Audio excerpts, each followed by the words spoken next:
This just in, we thought it was over, but President Trump says, roll on over Hollywood. I've got new tariffs for you. But Orange Man bad trying to save Los Angeles? That's what he says anyway. Is there more to it? We'll explain and find out.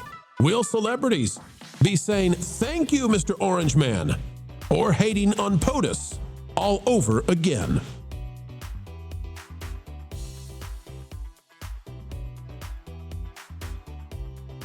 Hello, folks. Hello, friends. Welcome back. Yet again, another video of excellence on the way. And this time, we're talking about breaking news. President Trump says the tariffs are back against films made in foreign lands, aka everywhere that isn't the USA. Today, we'll tell you what's really going on, why he wants to try to help California. It's a big story, big video. More starting now. President Trump is back at it again, and this time we're surprised because I thought we had basically given up on the tariffs for foreign-made films and how that would work. But President Trump says, no way, we're doing it anyway. From the New York Post, Trump reveals how he'll make Hollywood great again. We'll bring it back, he says. This by Stephen Nelson, Emily Gooden, and Marissa Schultz. Says President Trump plans to slap tariffs on foreign-made films and launch a new bond program for studios to boost Los Angeles' movie-making dominance. Quote, I'm going to be putting tariffs on movies from outside of the country. If they're made in Canada, if they're made in all these places, because LA has lost the movie industry, Trump told the California Post Friday in the Oval Office. Quote, and so I'm going to put tariffs on them. We're going to be doing some low interest bonds for the movie industry. We'll bring it back. That might be one of the most Trumpian quotes I've seen. We're going to be doing some low interest bonds for the movie industry. You know what you think when he does that? Is he thinking of James Bond as he says it? I don't know. Trump threatened in September to impose a 100% tariff on foreign-made films, but he has not yet done so. His bond plan could help studios finance work, though he did not detail how it would work. Quote, I know a lot of people in that industry, Trump added, and they said, we are dying not to go to Canada, not to go to Australia, not to go to places that take 20 hours on an airplane.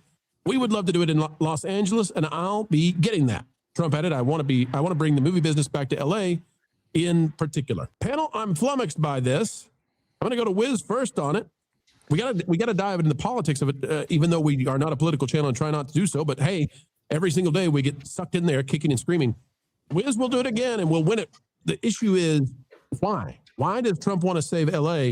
Why would Trump not offer some sort of incentive for these studios to go back to Georgia where they left or go to some other, hot media locales in red states? I don't understand what Trump's play is here politically. I don't know why he wants to help Los Angeles. It's really funny. Starfleet Academy, the Star Trek show, just came out, and a big part of that show, the first few episodes, is that they take Starfleet and move them to San Francisco, and there's this big push to move Starfleet to California. And I don't understand why Trump keeps doing something very similar. There's the movie business and the state of California, Hollywood, has failed. It's collapsed under its own corruption, but more so its own hubris, right? But Trump does things that I think in a lot of ways we don't often see the bigger picture, kind of like what you were saying, Pro. We don't really know what he's after here. But I have to think that there's something else in play. And whether it be his connection with the Ellison family, whether it be his hatred, I think would be the right word, for the media and the companies associated with the access media. I mean, it's all the same entertainment companies, right? ABC is Disney, Fox is Fox, but CBS is Paramount. All, these are the big deals. CNN is Warner Brothers. Trump doesn't necessarily like these companies, but that doesn't mean there's not money to be made there or power to be wrangled in California. I think this is very early out. But he's been talking about it for some time. I mean, there was speculation just a few months ago that these tariffs being placed on foreign countries for films was going to decimate the anime industry, considering a lot of anime comes from Japan. Like all of that was going to be tariffed to high heaven. I think this is very interesting. I want to know what his real angle is, because he doesn't care about saving Hollywood. He doesn't care about saving the movie star, and he certainly doesn't care about saving theaters. That's not who Trump is. That's not really where his business is. But I think I want to see his full strategy. Well, okay, but let's be clear. I think it's an understanding of entertainment as a form of commerce, and I think I make this point in the video I'm going to release tomorrow, talking about Masters of the Universe versus Star Wars. And I'm going to say that you need healthy theater releases and you need healthy theaters, because those are anchors for many other businesses. Think about it. Your megaplex is part of a shopping experience or a restaurant experience or both. There's a lot of commerce that takes place around those megaplexes and are part of a complete evening for, dates and school kids and families alike. And so, I mean, even Disney Springs has a ridiculous theater complex in it. So I think it's an understanding of commerce. And if there are fewer films to go to, let's say Netflix does get a hold of Warner Brothers rather than Skydance / Paramount, we're going to get fewer films and fewer release dates. No matter what they tell you in words, you can't hold them to that promise that they're going to go on a 45-day window and not a 17-day window as they previously have enunciated. So I think that anybody who looks at this from the outside looks at it as a jobs and a revenue business. That's what I look at entertainment as. That's why I look at it from the business side of things. I'm always going, this is bad business. Well, let's go to the guy who knows much about the business. Let's go to Lou for a second. Who, me? Oh, well, see, one thing that Seltzer didn't mention, and I know he would have, taxes. Yes. Local, state, and federal, for all those people working, whether it's ticket takers or food stand operators or department store clerks or whoever. If the theaters go, all of that goes away. And that is how you get Trump and Hanoi Jane on the same side of an issue. That is how you get Trump and Pocahontas on the same side of an issue. Now, as far as this thing about reviving LA and the movie business, well, I got no idea what he's talking about except this. I really don't. And I'm sure there's something behind it, and that will reveal itself in the fullness of time. But in the meanwhile, it doesn't matter if you make a movie in Los Angeles or in Georgia or in the UK or in Japan. If it stinks, nobody goes to see it. The issue is not where, it's the content. And if it's only a thing of, well, let's give them more money to make bad movies, it doesn't do anybody any good, Well, Lou, we went over this before, but so many people have joined the channel, become subscribers, become viewers. Let's do it one more time. How the heck do we even do tariffs on foreign-made films? Like, how do we determine just exactly how foreign-made it is and how much money should be paid? And I don't understand it. Can you walk me through what it might even be if he pushes this through?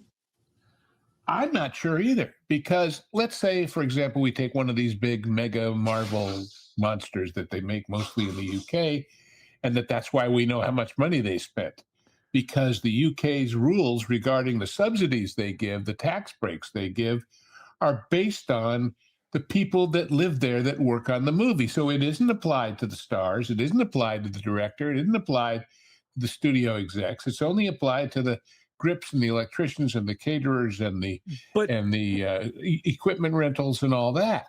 So is it only going to be a tariff on that part? Or is it going to be on the whole movie? Or is it going to be how much percentage of the budget was covered by that or wasn't? I have no idea. But wouldn't that be dead simple to apply then, for that very reason? If you get a tax subsidy from a country or a state or a different country, foreign country, we're going to apply this tariff to you. If you don't, we're not going to apply this tariff to you. Which then leaves you with the question of how do you come out net between the tariff and the subsidy? And like I said, it's going to be too difficult. Disney is going to abandon London and any English production location, including Pinewood Studios, which they predominantly right now, most people don't know this. Most of the new Pinewood Studio building area located in the UK, most of those buildings and sound stages are occupied by some kind of Disney production, whether it be well, it's not really Star Wars, but Star Wars related or Marvel related primarily, or any of the other big things that they do, like perhaps even Avatar. Those facilities are dominated by Disney. And they would pull out of there if they were going to get hit because they're getting production subsidies from the UK government. It would be a bummer for us because we like to cover the budgets, but it would be dead simple to do. Like, you're getting a kickback from the Qatari government. Okay, well, you're going to pay foreign tariff. Sorry. You're getting a kickback from, Canada. You're going to pay a foreign tariff. Well, I don't care let's take that one step further. What if it's not just movies? Oh, What TV. What if the money that, for example, the Arabs are going to pay Disney to build this new theme park gets tariffed on its way to Disney in Burbank because it's overseas? Yikes. What does that do to the equation? I mean, there's so many ways this could work itself out or not, that it's the future is not ours to see. Que sera, sera. True story. Let me ask Lauren a question about this, because Lauren, where my confusion comes is that I think it would be bizarre if President Trump came out tomorrow and said, I'm gonna do whatever it takes to help out Minnesota, specifically Minneapolis and St. Paul. I'm gonna find a way to help whatever industry it is that they survive upon. I'm gonna tariff. I'm gonna push. I'm gonna pull. I'm gonna help out St. Paul. Lauren, I think that would be odd. So why is he doing it for LA? Well, for one thing, it undercuts some of Newsom's argument. I think it makes Newsom look bad if he revives the state of the industry in an area where he is reviled by the governor and blamed for almost everything. That makes the governor look kind of foolish, doesn't it? It does. Does that help? I don't know. But Newsom doesn't need help looking foolish. I'm sorry. But you're right. I mean, you're right. It makes him look more foolish. So. I think it helps undercut some arguments against him, is what I'm getting at. It's not so much an argument against Newsom himself. It undercuts the arguments against Trump, and I think that's a valuable thing. And of course, Andy, despite the fact that Trump is trying to save Hollywood, not a single celebrity that we've looked for has said, oh boy, here comes the Trump star. I'm so excited. Their careers are ending. Their box office is drying up. Streaming is sucking terribly. And yet they're not interested in salvation coming from the executive branch whatsoever. They just want to rage on into the night. Well, and they do that, don't they? I mean, the night, the day, that's all day and all of the night they are raging. He's not going to win them back. And for that matter, the people that would be on his side, the business leaders, the Silicon Valley leaders, are all moving out because of the impending wealth tax issues that Newsom and the legislature have come they already left. They already took their billions with them, Luke, because they saw this coming, and they had to be out by the beginning of the year. Trillions of dollars in money, in wealth, left the state of California because of the insidious wealth tax that was put in place. It's not even in place. They're just talking about it, and the billionaires had to leave. So, Andy, I don't think the billionaires are going to say, "Oh boy, foreign film tariffs. Oh, we'll consider coming back to California now." I don't think that's going to happen. I don't think that a foreign film tariff is going to suddenly rebuild all of those houses that were destroyed in the "quote unquote" wildfires that were neither wild nor anything but arson. Yeah, those people have been evicted by Gavin Newsom. I think he's 7 out of 1,200 building permits. I would imagine these people would like to live there still and have their Hollywood. And people are averse to change. They would like to think that it's going to be that way. Plus, it's got to be really distasteful to a lot of these people to think about relocating to a more conservative state where they're doing some filming.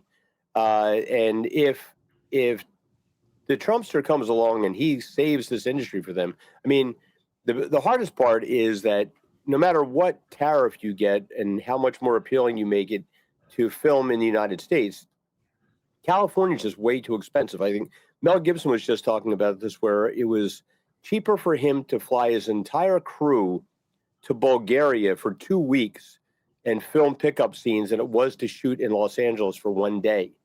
I mean, when you're talking about that kind of money, it's the movie equivalent of it's cheaper to go to Disney in Japan than it is to go to Disney in Orlando. Right. Exactly. For people who live in Orlando. No, not really, but pretty close. Pretty close. Hey, Trump, maybe, Mr. President, help Atlanta, Nashville, Oklahoma City. Oh, Austin. yeah. The list goes on and Florida, on and on. Florida has good production facilities. Texas has developed some excellent places, as has Arizona and Nevada, specifically building sound stages as we speak. And maybe, just maybe, this isn't really about the movie industry in particular.